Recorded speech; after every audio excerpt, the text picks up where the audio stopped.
कि उनने इतना बड़ा अंजाम दिया, मिलके चारों पांचों ने मेरे बच्चे को इंसाफ चाहिए और उनको फांसी दी जाए, कड़ी से कड़ी सजा दी जाए और अभी भी पूछताछ जारी रखी जाए और भी उनके पीछे कोई होए तो वो सामने आए।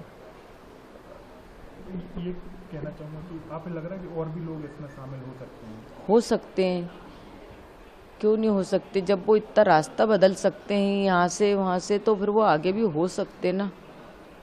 सोनम की जो बात आ रही है, जो आपकी बेटी शादी हुई पहले भी आपने बात की होगी, तो कभी आपको शक नहीं हुआ कि वो इस तरीके की घटना कर सकती है या वो किसी और से प्यार करती है? हमने उस चीज़ पे गौर नहीं करा ना, ध्यान ही नहीं दिया ना। मतलब कि अपन शक क्यों करेंगे? अपन ने किसी की लड़की लेके आ रहे हैं अपने लड़के के लिए, तो अपन तो जो उसका पुराना क्या बीता हुआ है उस पर तो अपना ध्यान जाएगा नहीं। अपन को तो नई खुशियाँ दिख रही थी ना, तो अपन ने तो नई खुशियाँ की तरफ ही ध्यान दिया था ना। राजा भी काफी खुश थे शादी से।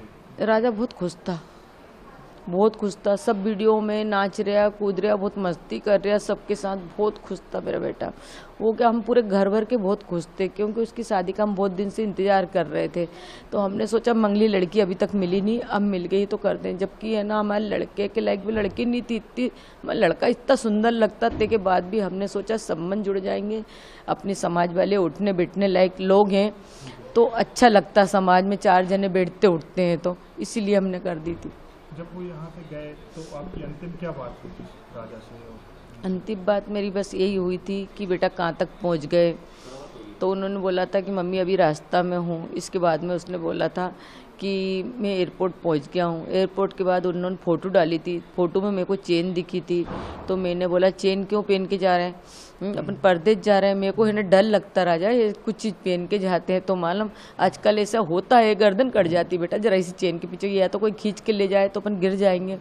तो बोलता नहीं मम्मी अब मैं उतार के रख लूँगा, मेरे को सोनम ने बोला था। तो मैंने कि तूने क्यों पहनी सोनम के कहने में? तो बोले ठीक है फिर मैं उतार के बैग में रख लूँगा। उसने इतना मेरे से बोला था। आखिरी दिन जब वो जा रहे थे कहीं पर तब भी बात हुई थी, स्कूटी वगैरह किराए पे ली थी तब? हाँ, जब भी बोला था। मैंने बोला आप किस चीज़ से घूमोगे?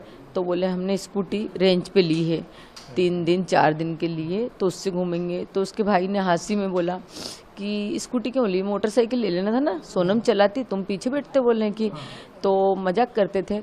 तो बोले कि नहीं भैया स्कूटी इसलिए ली है कि अपना सामान रखा जाएगा और मोटरसाइकिल पे सामान थोड़े न रखा पाएगा, उसने ये बोला था। तो फिर उसके बाद उनका फ़ोन लगना बंद हो गया था?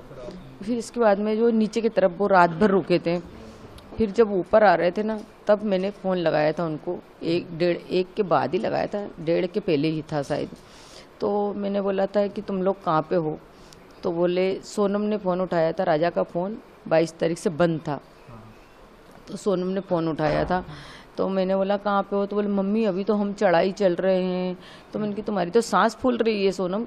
तो बोलती कि हाँ हमारी सांस फूल रही, बहुत ज़्यादा थक गए हैं भैया, मेरे से तो कुछ समझ नहीं आ रही, बन ही नहीं रही आप तो कुछ भी। बोले कि तो मैंने कि तुम लोग क्या करने के लिए गए थे नीचे की तरफ? तो बोले झरना देखना था ना, बड़ा सा झरना था, बोले उसको देखने के लिए गए थे। तो मैंने बोला राजा कहाँ है? तो बोलती कि है ना आगे है, अभी मैं तुम्हारी बात कराती हूँ। बोले कि फिर इसके बाद में थोड़ी देर बाद सोनम ने बात कराई। मैंने सोनम से बोला कुछ खा पी लेना, व्रत है आज। तो उन्होंने बोला था कि ठीक है, अभी तो कुछ खाया नहीं। एक जगह कॉफ़ी मिली थी मम्मी, तो बहुत गंदी कॉफ़ी थी तो मैंने फेंक दी थी। बोले कि और अब आगे देखते कुछ मिलता नहीं मिलता व्रत का। बोले ये तो मेरे से बहुत बार बोल रहे कुछ खा लो कुछ खा लो, मगर मैंने नहीं खाया कि नहीं मेरे ये घूमने के चक्कर में मेरा व्रत खराब नहीं कर सकती। उन्होंने मेरे से ऐसा बोल दिया। फिर थोड़ी देर बाद उनने राजा से बात कराई, तो बोले लो बात कर लो उनके मोबाइल से। फिर है ना मैंने राजा से बात करी, मैंने कि बेटा कहाँ पे हो? तो ऊपर की तरफ हो कि नीचे की तरफ हो?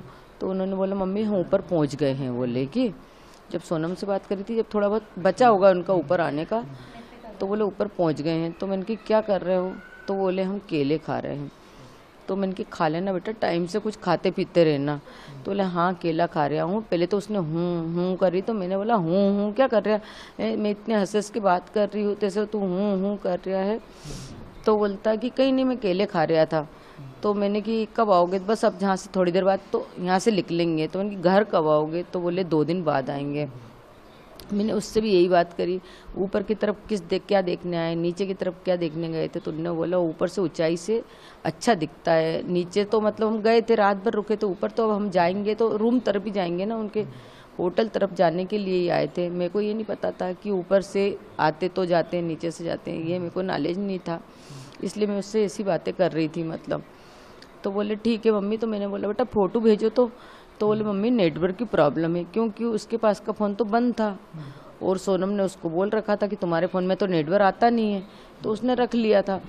तो बोले कि ये ना, मैंने कि एक काम करो वीडियो कॉलिंग करके दिखाओ कि इसी लोकेशन है, कुछ जगह पे हो तुम, कौन सा जंगल है बताओ तो मेरे को।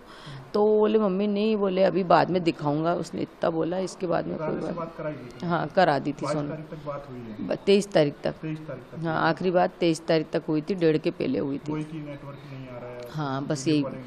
हाँ तो आपको आखिरी दिन तक कोई शक नहीं था कि आपका बेटा असुरक्षित है? नहीं, कोई शक नहीं था मेरे को आखिरी दिन तक, कोई संदेश भी नहीं हुआ मेरे को। और बाकी बात उनकी मम्मी से उनने क्या करी सोनम ने, ये मेरे को नॉलेज नहीं है। हम सब लोग बात कर रहे हैं, सोनम की माँ से भी बात हुई है तो, और राज की माँ से भी बात हुई, आपसे किसी को भी इस घटना पर भरोसा नहीं हो रहा है। सब यही कह रहे हैं कि वो चाहे सोनम की माँ हो बोल रही है उनकी बेटी बेकसूर है, कोई फंसा रहा है।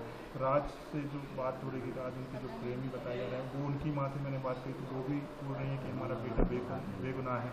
तो आप क्या कहेंगी? आपकी एक माँ है, राजा की माँ है, आप क्या कहेंगे? मैं तो ये कहना चाहती हूँ कि मेरे बच्चे को इंसाफ चाहिए। जिस किसी ने भी मेरे बच्चे के साथ गलत करा उनको कड़ी से कड़ी सज़ा दी जाए, हो सके तो फांसी दी जाए। कोई भी हो, वो इतनी टीम में से या तो मेघालय पुलिस से भी मेरा यही वो है कि और भी वहाँ पे आपके पहचान वाले जो भी हुए उनको पता होगा कि इंडियन लोग कौन थे, वो उनका चेहरा बताया जाए।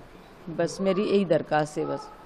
आप तो एक माँ है, तो अभी तक आपको भरोसा भी नहीं हो रहा कि इस तरह की घटना हो गई है? भरोसा इसलिए नहीं हो रहा है कि अपन ने उसको ब्याह के अपने घर में लाए, उसको बेटी जैसा अपन ने माना, तो मतलब एक बहू अपने बेटे के साथ ऐसा कैसा कर सकती, और अगर नहीं करा तो उसके साथ कुछ गलत क्यों नहीं हुआ।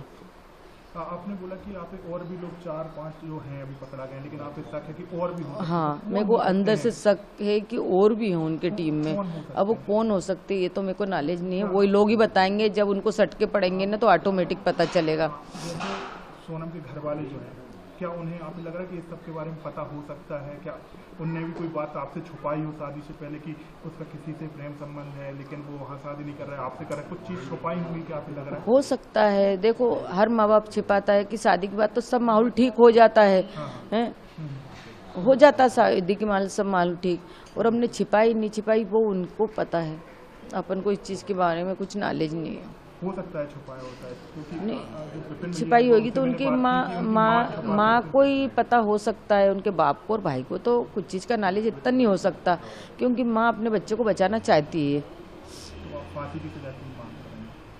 तो सोनम ने गलत करा तो उसको तो सजा मिलना ही चाहिए ना, सबको मिलना चाहिए। जितने भी अपराधी हैं उनने सबने मिलके करा हुआ, एक जने का काम तो हो नहीं सकता कि इतने हथियार मारना ने मतलब उसको इस तरह से मतलब धकाना गड्ढे में है, तो ये तो टीम ही होगी ना उनकी, तभी होया होगा ना।